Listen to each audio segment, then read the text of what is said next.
You're listening to the Blunders and Flagons podcast, Season 3, The Plight of Tamrick.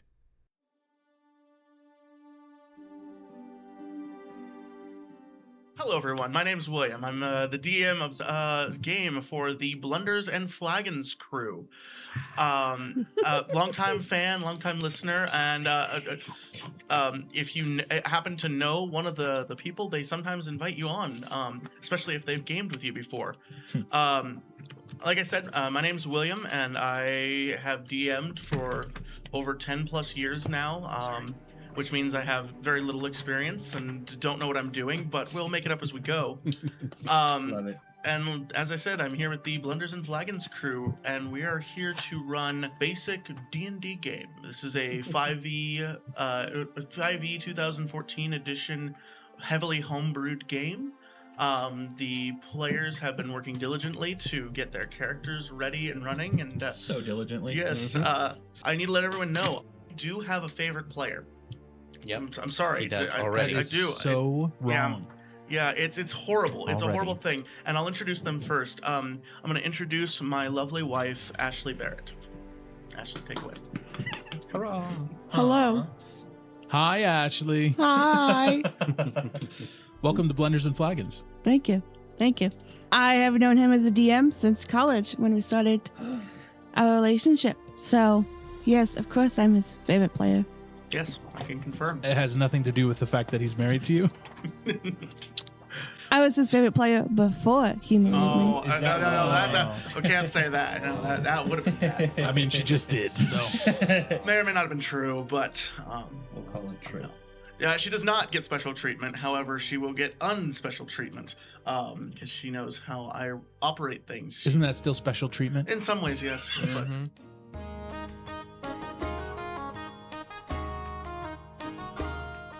why don't you introduce? How about we go around, do a fun fact about ourselves, and or a fun fact about your character, or just introduce your character since it's the first session, and then pick someone to bounce it to. I am playing Cassidy and I'm playing a monk. Usually I play spellcasters. So this will be interesting without magic. So the spell you'll be casting is these hands. Correct. Punchy punch. Just tell me who to punch and I'll punch him. There you go. I guess I'll do the fellow next to me. Huh? For our Yes. listeners at home, that would be Jerry. Hello, yes. My name is Jerry.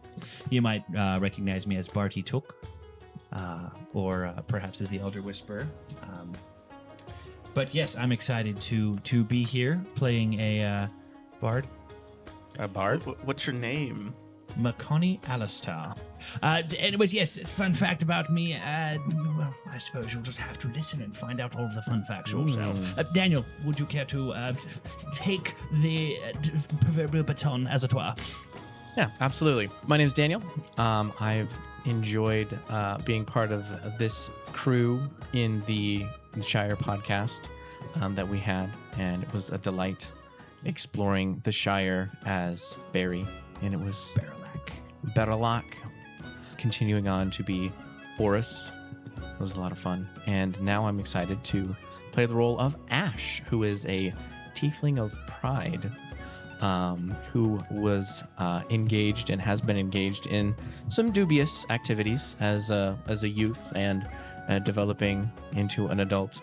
He's a bit of a con man, and so it'll be interesting to see how his journey leads him as he is encountered with some very interesting activities in the city, and we'll see what happens. And I'll pass it off to David.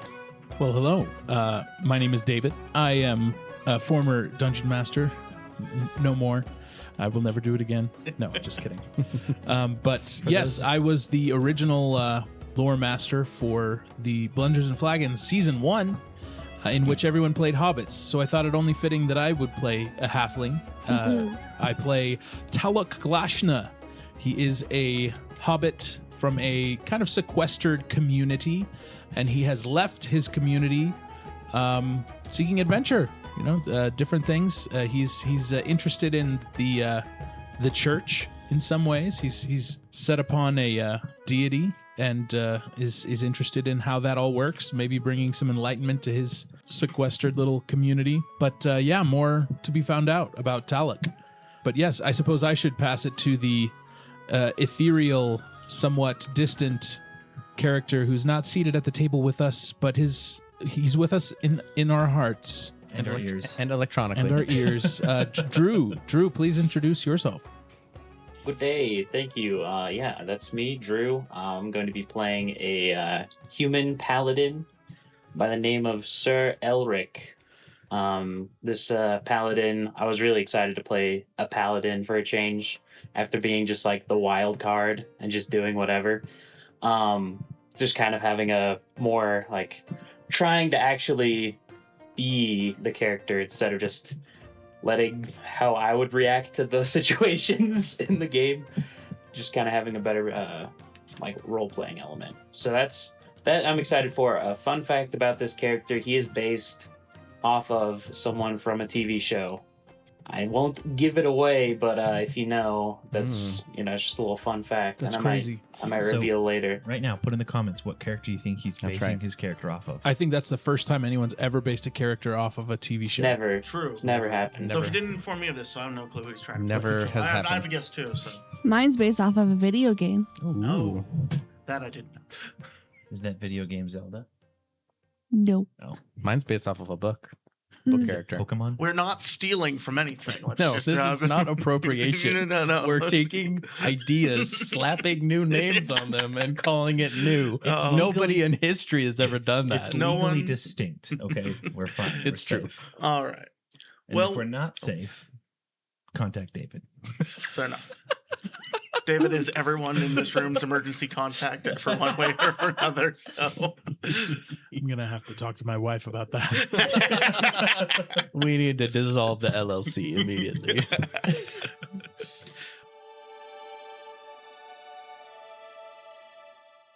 a few things that I probably should note before we get started is this is a homebrew world. It is my own world, so I don't know whether to say I'm sorry or enjoy the ride, but the world's name is Elandranor, and the players here are going to be on an island off the coast of the continent of Evrin, which houses one of the biggest cities in the world by the name of Tamrick.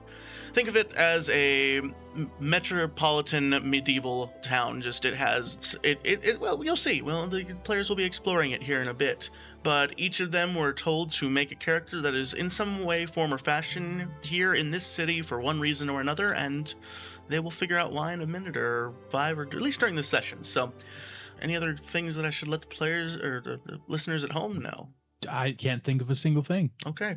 Well, maybe we should just jump in then, and I think we're. I mean, right. do it. Do your thing. All right. I'm just trying to make sure I know what god I worship. Lord I didn't even say that I'm a cleric, Lord of but I am a Savior. cleric. You hinted at it. All right, without further ado. Very well. We will be starting in the morning. Good place to start. Many of you will be waking up to go about your business, except for a few of you. And we're going to start one at a time because the party does not start in a tavern. Talek, you wake up on the meager cot that you were provided in the Abbey of the Church of All Saints. You arrived late last night after finding out about this ginormous city that you had to come and see. You didn't see much of it on your way in, but you were able to find the church easily enough, one of the tallest buildings around, and were granted a sanctuary until they could discuss matters in the morning. You awake early as if the crow had called back at home, though you... Or I guess it would be a rooster. My apologies. Could have been a crow. It could have been a crow. You might be hearing some crows. You know, birds are chirping outside. The first light is dawning, and your character is alert and awake. What would you do? Well, going through my... Did they assign me any gear or anything last night? Just point me to a cot. And They that's... pointed you at a cot. Was pretty Cot, much all that you alright. had. You had any of your traveling gear on you. Okay. You do see other, acolytes kind of getting up, getting ready about their business. And Okay. in fact, there's one that was above you, kind of on like a bunk bed type situation. A human kind of jumps down and kind of lands with a thud next to you. And he goes, "Oh, my goodness. I didn't realize there's someone, a small folk had taken up this cot. I'm Brother Greg, by the way. Well, hello, Brother Greg. My name's Talek.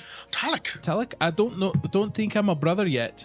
I just assumed you have the garb of. Well, actually, what are you dressed in right now? I didn't even think of that question. Well, at all. I would have basically worn my travel clothes to get here if they hadn't issued me any gear yet. I They would had probably not, still be so. wearing that, probably just down to my linen, basically long shirt and Yeah, okay, stockings. so- So Yeah, no, wearing you stockings? look like you just Yeah. rolled out of bed on an adventure. In yeah. fact, you probably hair's got really messed up. Red hair. red hair, traveling clothes, dirt everywhere. From the long road and whatnot. Or my Well, goodness. well, thank you.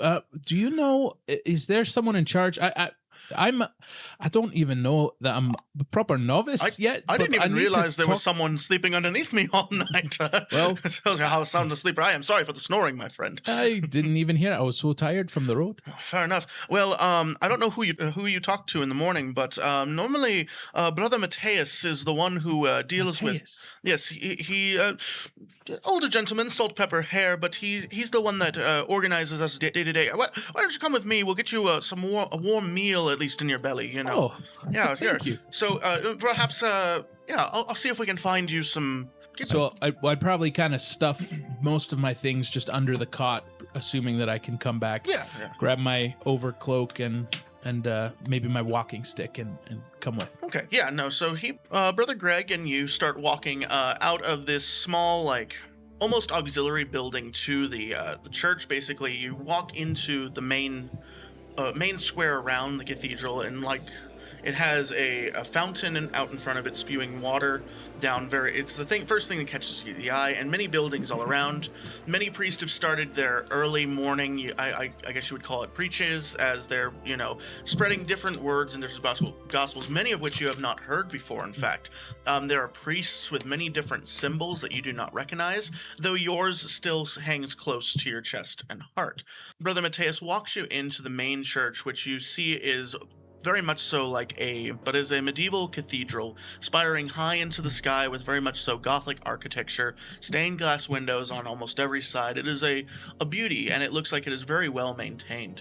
You walk up 5 steps into the church, and inside you enter the grand cathedral hall, where again you see many more priests giving many different sermons, and very, very early morning risers that are giving morning praises. And this is all somewhat familiar to you, but still very alien compared to your close-knit community. You see people just off in the corner praying by themselves, some that are listening to priests, and it is all very overwhelming, especially in different languages going on in some cases as well. But Yeah, it's very, very, very overwhelming. Like if Brother Gregory? Brother Gregory, If he looks back, he sees like the wide eyes of a child who's never looked at any of this before, because he's literally from a village.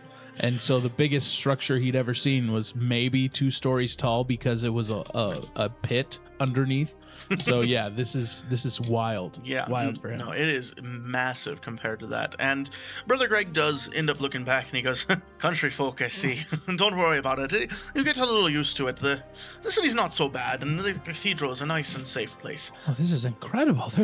I can't even believe that somebody would be able to construct such a tall and magnificent building. It's so beautiful. When you have faith in the gods, much is possible. I'm starting to understand that. Well, here, let me see. There's Brother Mateus. Yeah, follow me. And Oh. he takes you off to one side, and you see up on towards, like, with most of the cathedrals, they have kind of like a cross shape to them, and this one follows in kind of a similar fashion, though it does have many more ways that jut out to different shrines. To what seems like almost every deity here, in good, evil, or neutral. Brother Mateus is standing up on like what appears to be the main altar, talking to a few other priests as Brother Gregory approaches, and he waits patiently for a moment or two, and I assume you do as well. Of course. Okay. He's looking around the entire time. Like, Right. And after a moment or two passes, Brother Mateus finishes speaking to a few other priests, and he's like, yes, do this, do that, and, and just the general workings of the church. And he then eventually turns to Brother Gregory, and he says, Brother Gregory, how are you this morning? Gregory, of course, answers, I'm good, brother. We had a visitor come in last night, and I was not informed that they'd be sleeping under my bunk. I'm quite hurt by that. Oh, I'm sorry to hear that. Who might you be, good sirs? oh, hello. My name is Talak Glashna. I've never been in a city before, or a cathedral, or any of this. I've never talked to a priest or anything. Oh. I'm hoping I can begin service here at. Oh, are you a priest? Of sorts. My village, we don't expressly have much of that, but I would fancy myself a cleric. What deity do you follow? I follow. I couldn't find it. The god of life. We simply call him the god of life. Oh, Aconine. Yes, Works. Aconine.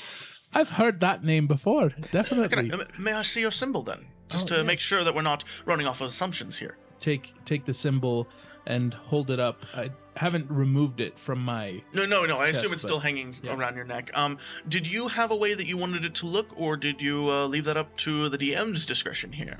No, well, I definitely wanted like a pendant of some sort. Yeah. My thought was that it would be silver, whether that's just That's in fine. color or actual construction. I imagined it with either as a cross or an X, but with Celtic flowing grass type symbols all around it, either embossed or the actual silverwork, which might be really crazy for my actual village, but Okay, I get the idea of it, and he looks at it and he goes, "This is an old symbol for Aconine, not in line with the modern priest."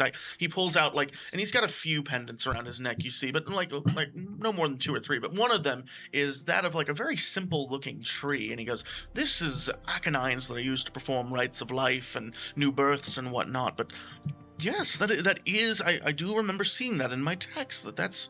You must worship You must tell me what village you're from. I cannot say exactly what it's called by outsiders. We're fairly sequestered in a manner of speaking. Very well. That was probably too personal. Well, you barely even know me, but yes, you do seem to have the look and the knack of a priest. I think we could use someone of your caliber here. I'll have to run it up to Father Jebediah, of course, but I think we can get you some preliminary work here in the temple to get a roof over your head, a warm. Gregory, get this man a meal? Gregory's been sitting there. Oh, right, and he runs off. Yes, we will. I think in a week's time we should be able to get you officially sorted, but we can put you on some minor duties if you don't mind. I would love to help. I want to learn and I want to serve and perhaps bring more of the god Aconine to my people once I've learned more about who he is and Fair enough. and how to help those who need it. Fair and enough. To keep all things in balance, as I know that. Very important to all the gods, and that is a big teaching here at the temple, that in life, in death, in good and bad, that all things are balanced, and that any should have the right to worship within reason. It does seem strange to me that so many of the gods who would be conflicting are worshipped in the same place. Is that not It is difficult? odd. No, it is. Yes, it can be odd. My soon-to-be brother. In fact, let me. I think I have a good first assignment for you, if you don't mind. Of course. Walk with me, he says. And as you... He takes 3 steps for every 1 step. Brother Mateus goes very slowly to keep up, and he seems to be a very almost regal man. You know, he's definitely done this before, you know. And he's walking down like the center aisle. There's pews on either side where very few people are praying, but there are some, priests there talking about their day and whatnot. And many of these shrines do allay abandon. It is hard to worship a deity of pure destruction and destroy all creation. Most people don't find much joy in that, but I believe this one might sum up why we do it. In fact, she's here today. You approach one of the small alcoves I mentioned earlier, where they seem to have these different shrines that lead off, and this one seems to be of a lady holding up, in flowing robes, holding up a crescent moon in one hand, with one side of the face completely shrouded and no detail on the statuary, where the other is on the light side of the moon. You can see in great detail this almost elven-looking deity of sorts. And at the base of the shrine, you see what appear to be 3 elves kneeling in prayer. And Brother Mateus walks up to what appears to be the lead of them and he says, "Good morning, Leia. How are you doing today?" And the moon elf, by the looks of it, raises her head. "Ah, Brother Mateus, good to see you. We're just doing our morning prayers." Oh, good, good. We have a new acolyte here with us. And I'd like you to talk with him a bit about your deity here. I feel like he could use your insight more than he could use mine. And plus I have other duties that I must attend to. Greg should be by with food for him for a bit. I don't think this young man has eaten in, well, at least a little bit. And we must. I've at least missed 3 meals. Oh goodness. I consider it a fast. Fair enough. It's good. Anyways, I'll leave you to it. Leia is very knowledgeable in her deity. She should be able to tell you much. Thank you. I appreciate your directing me, and I'm sure we'll cross paths again. Yes.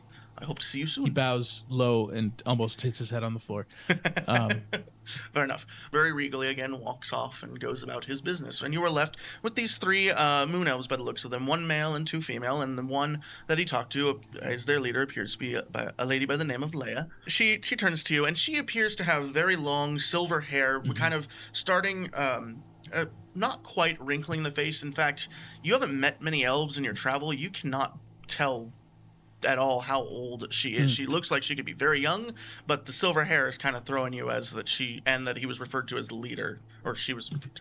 Boy, oh boy. Anyways. You're doing great. She turns to you and she goes, "Hello, little one. What? So Brother Mateus thinks you can learn much from me. I'm not much of a scholar in the religions, but what?" Well, could you... hello, I'm Talek, Oh, by the way. Talek, I haven't even. I'm so sorry. I am called Little One sometimes, but my name's Talek. Yes, I don't know much about the god that you worship, or how you worship, or how that interacts with those that are also here at this massive cathedral and worshiping so many others. How would that take place? Well, here is our god is by the name of Mediku. He is the god of night. But as you can see, the statue is a little different. We moon elves worship Miraku as we are from the moon, at least as the stories go and as we believe.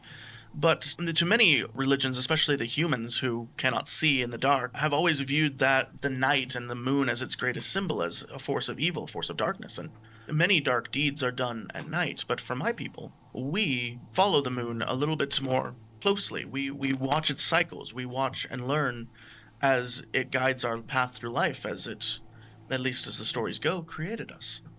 And to us, it is not a source of this great evil, but to many others, it is seen as one. The priests here have always been very nice and very open to us worshipping here. Many of the other evil deities are harder to make that case for. We're very peaceful about how we go about things. We're not trying to.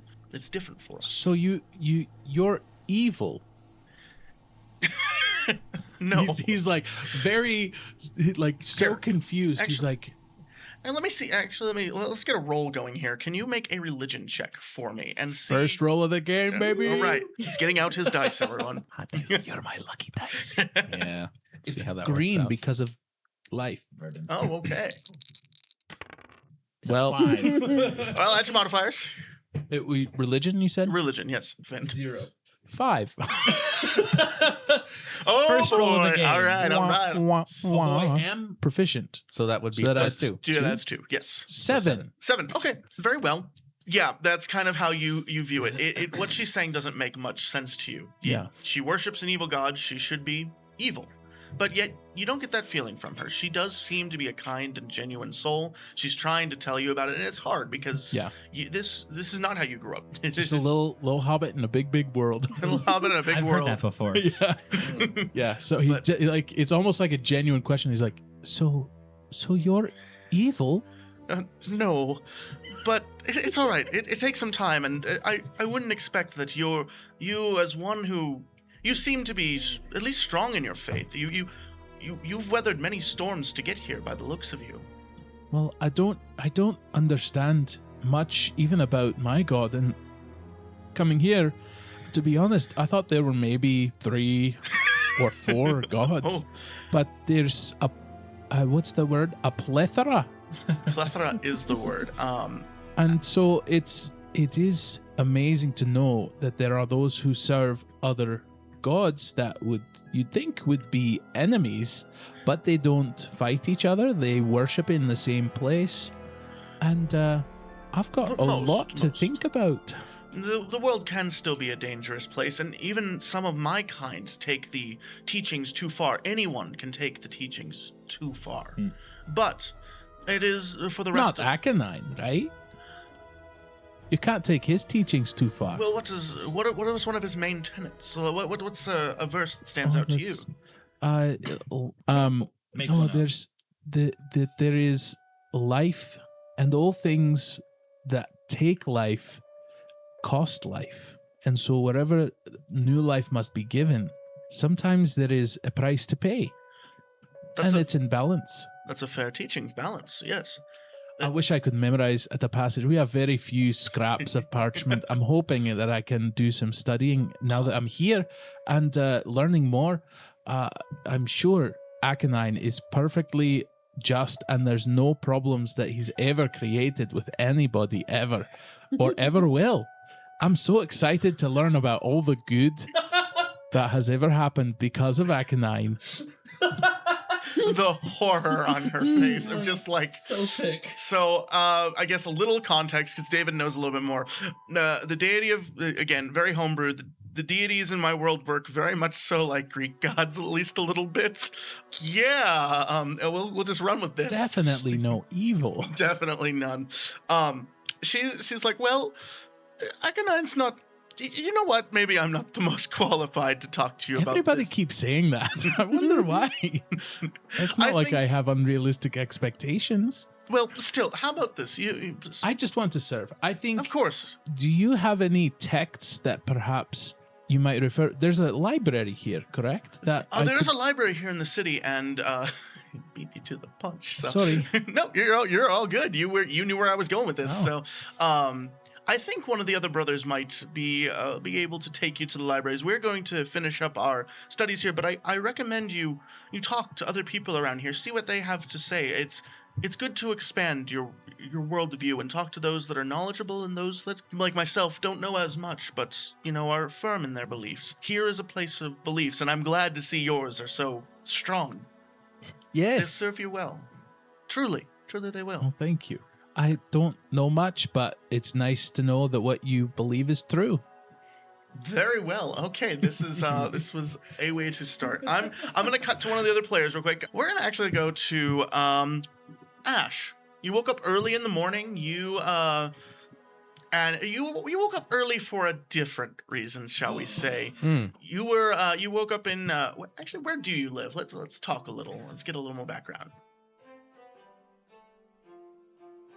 So Ash lives in the south end of Tamrick. He lives in the south end of Tamrick, which is known by many as the bad side of town, the other side of the tracks, if you will. He lives there, and he rents out a small room from not necessarily a friend, but his landlord, essentially, who's become an acquaintance. He calls himself Sir. And he makes it a point to introduce himself as Sir to everyone he meets. Sir Landon. Okay. Makes sense. It And checks out. The yeah, land and the landlord. I like it. yeah, Sir Landon the landlord. So he was, he went about his daily routine yesterday and had a night's sleep, and he's sleeping in his small apartment room on a crude bed when suddenly something happens. Very nice.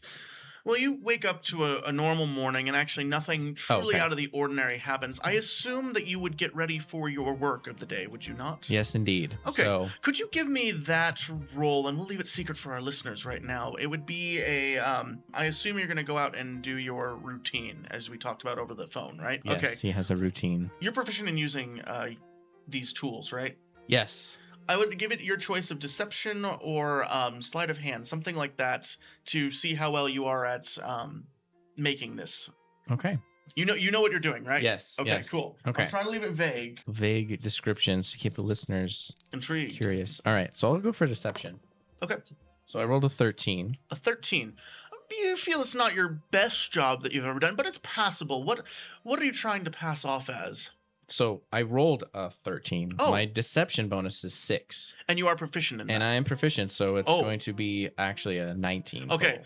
I guess I didn't talk about this. Try to give me the firm final number, or say it's 13 gotcha. plus this. Gotcha. And that. So Okay. 19's the number. 19's the number. That's a little bit better. That's actually it might not be. It's still not your best work, but it's very good work. What would you be trying to pass yourself off as today? Because you have a very distinct look, if I remember correctly. Yes. Waking up, I look into my kit of disguises. We'll go ahead and unveil the secret a little bit here. Yes.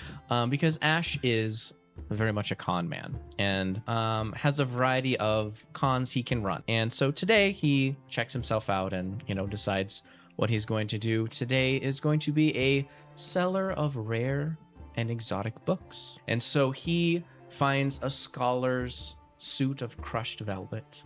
He finds himself a cravat.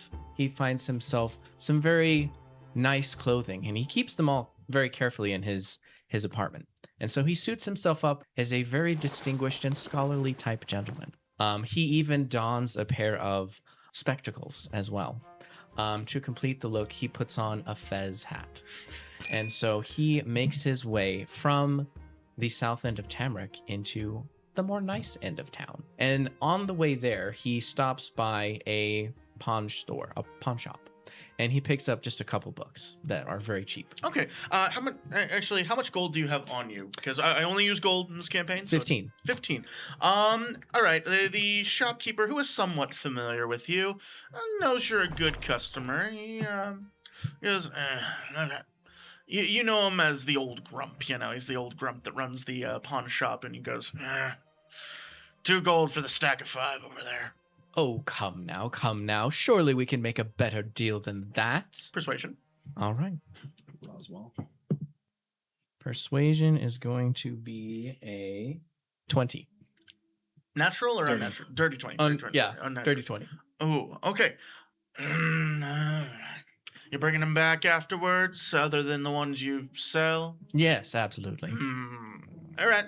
A gold to make sure you bring them back, or at least a portion of what you sell. Oh, very good. A gold sounds excellent, sir. Here you are. You pass him a gold, and he passes you the 5 or 6 or so books. And in fact, you got a high enough roll that he gives you a few spell scrolls, like Meteor Swarm and Invisibility written on them, but you know them to be very...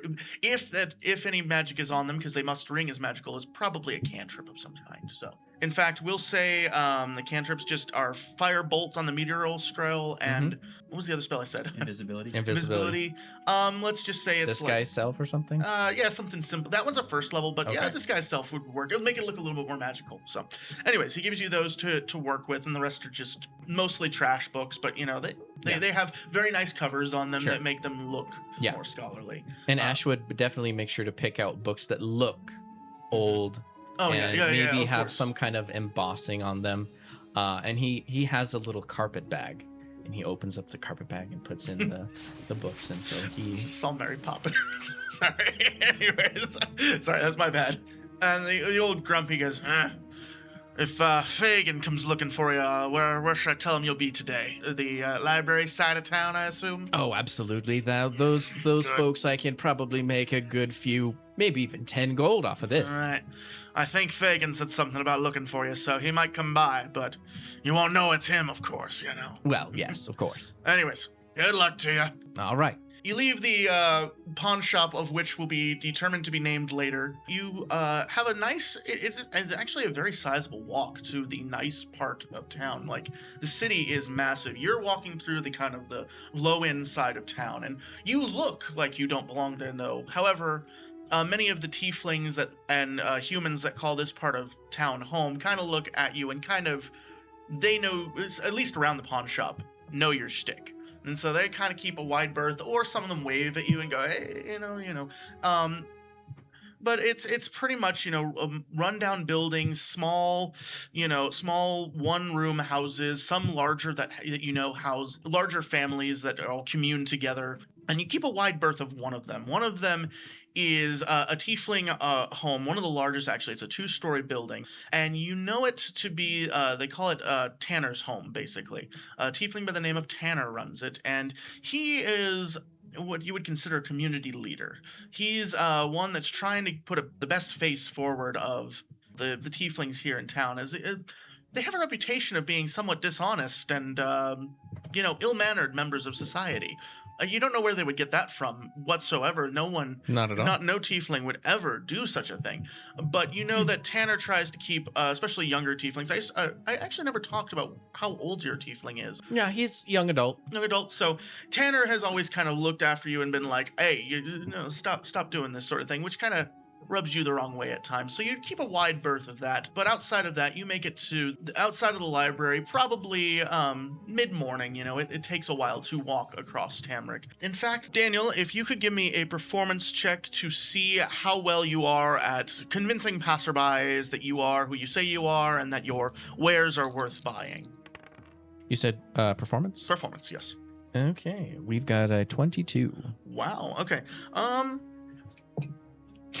Wow.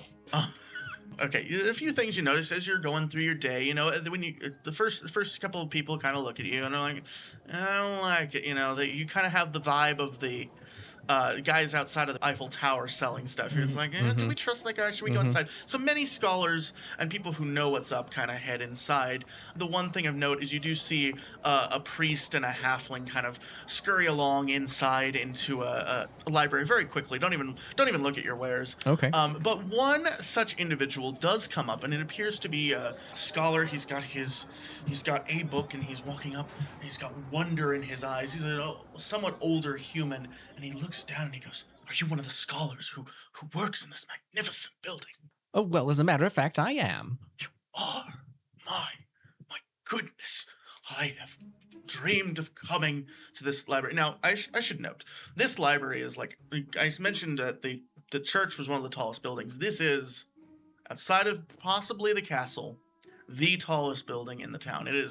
It spires up into the sky. It is magnificent to you. It's an average Tuesday. You just walk outside of it. You've seen it before. But to this guy, it is a magnificent building. In fact, even the halfling you saw earlier was kind of like wide-eyed, like the buildings get bigger, Wow. Oh, yeah. Yokels.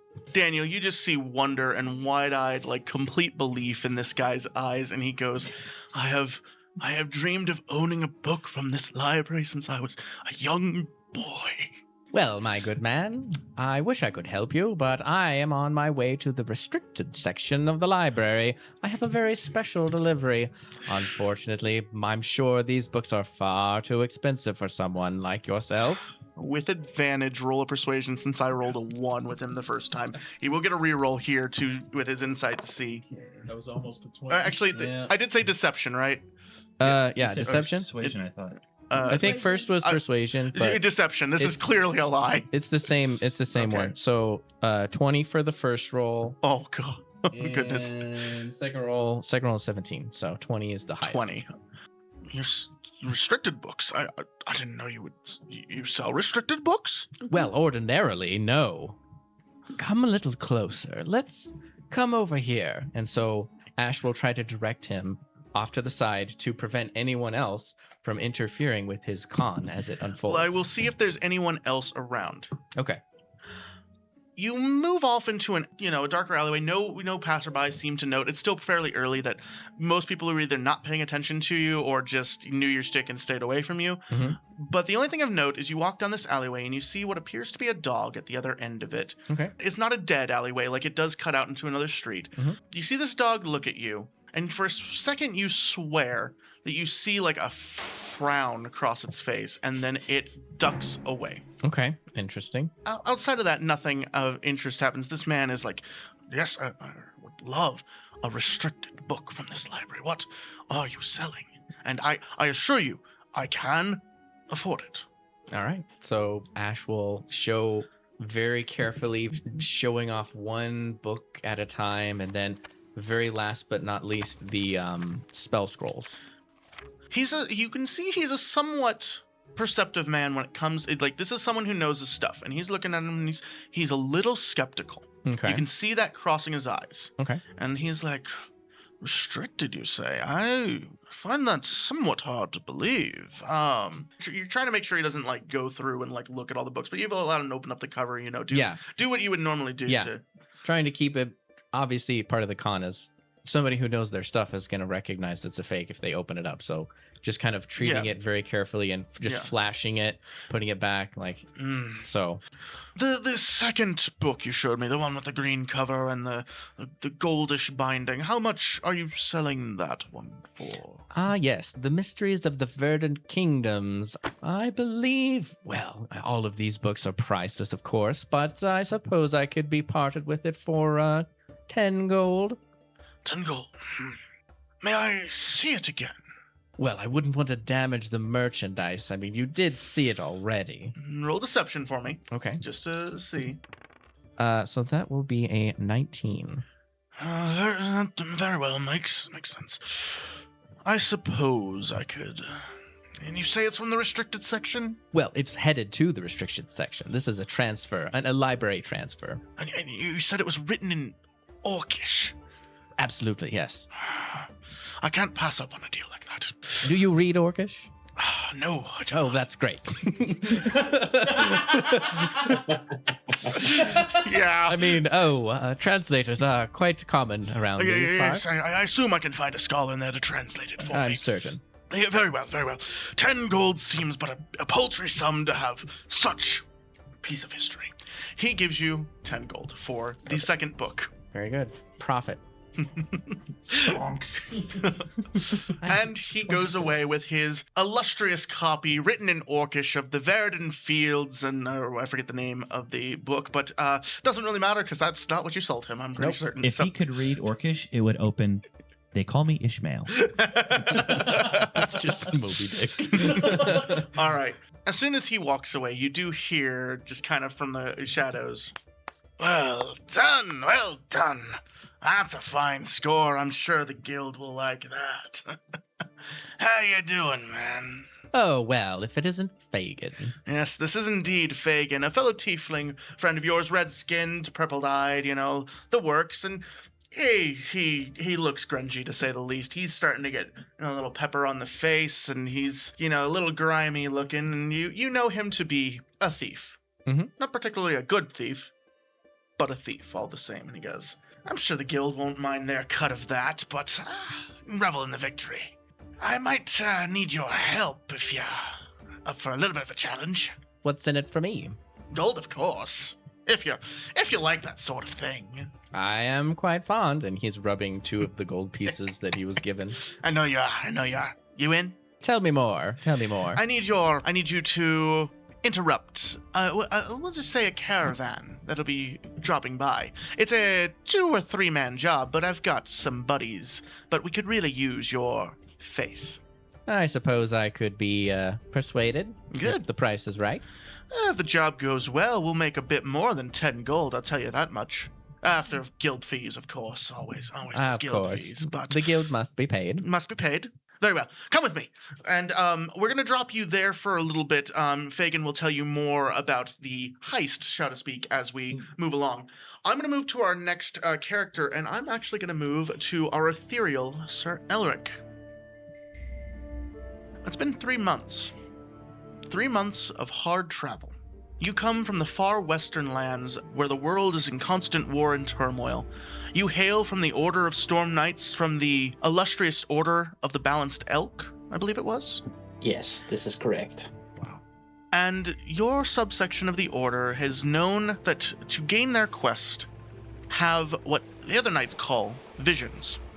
To become a full knight, you must go to where your vision speaks and defeat a great evil. Well, just kind of get up if there's any hustle and bustle to help out on the ship with anybody, like with ropes, tying down stuff, if it's really that stormy. Fair enough. Otherwise, I would probably just go up to the deck of the ship and watch the stormy seas. Fair enough. You know that most of the sailors have their job well in hand, and it doesn't seem too stormy. It seems that you just hit a bit of a rough patch. The old captain comes up to you, Captain Tarok, as you've come to know him, a dwarf by trade, and he goes, we're getting close to land, laddie. Been a while. It's been good having you here. Thanks for helping out the boys when you can. Oh, yes, a helping hand is always needed, and I'll always be there to dish it out. Good. We've appreciated you, and... well, you said you've never been to Tamrick, right? No, but destiny calls, friend, and when destiny calls, I'll be there to answer it. Aye, Destiny's a fine lass. I mean, yes. That's awful. Sorry. Anyways, come aboard to the western side. You've never seen Tamrick before. You'll certainly appreciate the view. Come. Indeed, lead the way, Captain. He takes you to just the other side of the ship, and it takes a moment or two, but as the ship continues to rock, you do see over one large wave, if you will, one tide, you come over it almost like a hill, and you see this massive city sprawled out before you. You see the coastline, I should say, and the city upon it. Sprawled out as far as the eye can see, massive buildings, small buildings, many ships, and it almost seems to materialize as you come over that wave, if you will. And he goes, "Aye, biggest city in the region, my lad. Aye." And you say you're coming to this city doing what again, lad? Destiny, my friend. Well, as you know, many of us knights have callings or visions. Aye, I But don't what know, I lad. saw, I've never met a knight from your order before. You say you're from the west. indeed, far, far away from here. I wish you luck. Indeed. Been an hour or so until we pull into port, but you make yourself at home for the last bit you're here. We've enjoyed having you. Thank you again, Captain. Terok, was it? In Tarok, yes. Anyways, Thank you again, Captain. you've got about an hour, as the captain said, and you know his estimates are pretty good until you'll be in town. Would there be anything you do on the ship? We're watching the city as it gets bigger and bigger and just kind of contemplating this destiny, this unknown shadow that's looming over this city in front of him. And just, again, watching and kind of waiting. Fair enough. And again, as the city is drawing closer, you don't see much out of the ordinary. Like it's massive. It's a giant city, and you're sure there's problems in it, but you know that knights normally go off and face a great evil, and well, the city appears normal. But you're certain you're called. It's been 3 months. You're certainly not going to turn back now. And as you pull into port for the final time, the sailors jump overboard and tie the ship to one of the docks, and Captain Tarok shouts out, "Oi! We're landing and we'd like to pay for our spots!" Out comes what appears to be a grizzled harbor master, and after they squabble over price for a bit, you hear Captain Tarok shout, and he says, "Oi! I got one that'll be staying in your fine city, Dockmaster, and I'm sure he'll state his business to ya. Good luck, lad," he says to ya. "We'll miss ya, but maybe that... Yeah, it's probably nothing," he says, as he starts to head up to the ship. And fare thee well, good captain. May the seas be kind to you. Aye, that they will be, lad. That they will be. And if you need a quick getaway out of here, well, don't be looking to us. We'll be out by this nightfall. Good luck to you. Thank you for the kind gesture. Indeed. You turn now to face the older dockmaster. He is in fine-ish clothes with a nice tricorn on his head, as you find that most of these sailors and sailor folk like to wear for some odd reason. And he looks at you and he goes, "You'll be staying in the city?" Indeed, my good chum. Oh. I seek destiny. You wouldn't have to know any miscreants or ne'er-do-wells in the area by chance. Oh, I'm sure you'll be able to find your destiny just fine. So your business is destiny, ne'er-do-wells, and what was the other thing? I'm sorry. Oh, no worries at all, good chum. I'm here to fight evil and bring balance, protect the innocent, and above all, find my destiny, which I hope to find in this city. I had a dream, you see. Right. I really don't need to know all that. You keep your dreams to yourself. I don't need to know your hopes and dreams, because I'm living out mine. Now, it'll be 2 gold to enter our fine city. I know that look. Someone needs a hug. He just holds his arms out and kind of like beckons him to... Are you in your armor? Because I it in. assume you're in your armor. I have chainmail. You have chainmail. Yeah, I have like the chainmail with the standard kind of over it, so it's not like it's chainmail outright. Drew can't see my face, yeah. but he just has this look of like utter confusion. Roll persuasion for me, and let's see if you are actually persuasive, because you're genuine, right? Yeah, absolutely. Okay, yeah. I'm rolling on the thing. Ooh, that's Persuasion is charisma, which I have +1, so that's a 13 total. Well, he is taken aback and he goes, good sir, I do not need a hug. I am not Destiny. I don't need a hug, okay? You can put your arms down. I just need 2 gold for you to enter the city. All right? Very well, very well. So he reaches in his pocket and purses out 2 gold coins. Here you are, my good man, and thank you again for quite the warm welcome to this fine city. If you wouldn't mind pointing me in the direction of the town hall, I wish to speak to the man in charge, so to say. He kind of chuckles at that. We don't have a mayor here. We're directly ruled by the king, good sir. And the king don't take visitors, at least last I checked. You're welcome to try to talk to that knight on the bridge, though. I'm sure the 2 of you will get along. But, yeah, no, I wouldn't try to cross, though. I'll give you that warning fair. Anyways, that's all I can tell you. And I recommend you get out of here. Very well, friend. Again, appreciations. Fare thee well, and until our next meeting. Yes, our next he just- meeting. He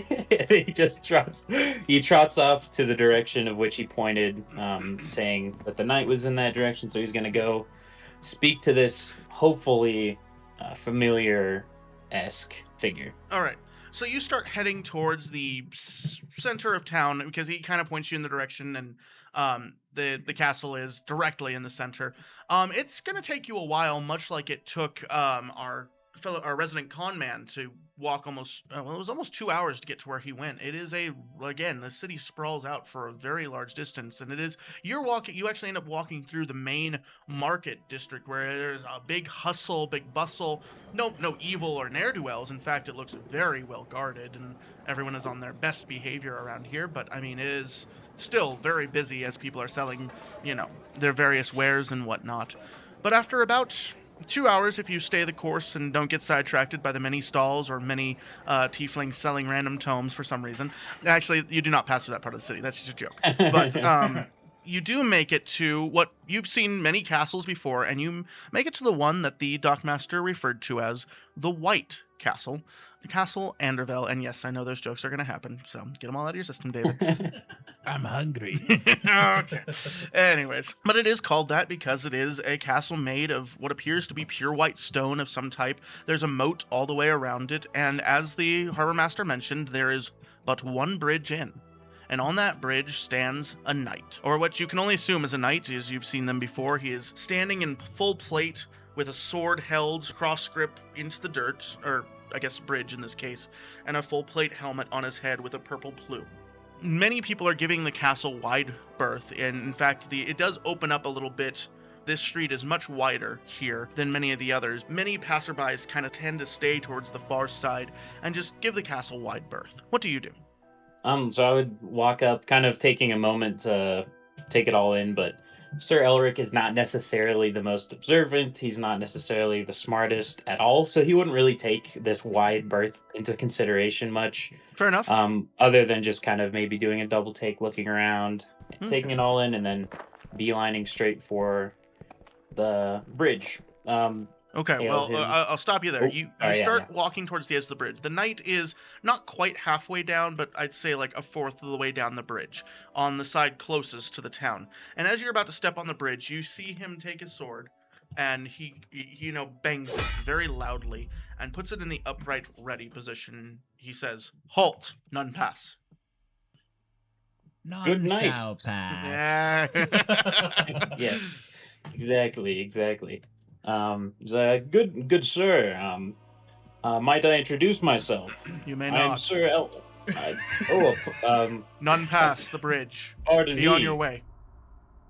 Pardon me, my good man, but I come seeking destiny, and you or no one shall get in the way of this destiny. None enter the castle by order of the king. I have You will purpose not- from my high command. Your high command has no reign in this city. We are the reigning order. We are the Knights of the Purple Dragon. You will not pass. Be on your way. I must not let you pass. Well, direct me to this purple dragon. Perhaps I could have a few words with them. No, sir. His name is Barney.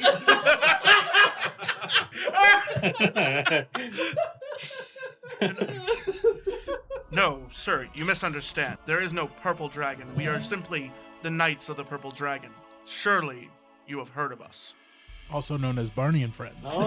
Unfortunately, my friend, I have not heard much of this land. You see, I come from the far east, from the order of the Balanced Elk. Never heard of you. My High Guard Sir Grimwald sent me on a quest, as I received visions of destiny and of a looming threat over this city. The only of threat Tamrick. here is the threat of violence against you. Please, sir, be on your way. And the threat of violence indeed is what I stand against. I call into question your knighthood, your honor. I've done Sir. nothing but ask questions, and Yes, indeed you are in I understand. an offensive stance from the get-go. Yes, because none will pass this bridge. That is my guard. You will not pass this bridge. You can take that up with your god if you pass this bridge. Or if you attempt to pass this bridge. Those are my orders, and they stand. Now leave. So, Sir Elric just sizes up this knight, kind of looks up at the castle. It is very big and overwhelming, and he doesn't really feel like he has quarrel with this guy. He's just frustrated with him. Mhm. So I think he at this point he might turn away, and this might not be the solution or the person he was looking for. He does not seem to be any help at all. Very well, Sir Knight. And he kind of throws his hands up defeatedly. He's like, as you wish, none shall pass the bridge. As you take your foot off the bridge and you're about to leave, he goes. You hear him sigh loudly, and he puts his sword back in the resting position. Try the South District. Look for Guard Captain Brick. He may be able to help you. Ah, you were helpful indeed. Thank you, my good knight. I shall indeed inquire of this captain of the bricks. Fairly well. Oh boy. He has Drax vibes. He's like, everything is literal. Yes, Yeah. I love it. By the way, you've run into like two characters that just did not jive or like bounced off of you. Great. I did not plan this because I didn't know how you were gonna run Elric. This is great. I love it. The Peril of Tamrick is a production of Trail and Kin Workshop, LLC. This is unofficial fan content not approved or endorsed by Wizards. Portions of the material used are property of Wizards of the Coast. The setting and adventure of The Peril of Tamrick are the creation of William Barrett in storytelling collaboration with Ashley Barrett, Jerry Hopman, and Daniel, David, and Drew Lennox. Thank you for listening.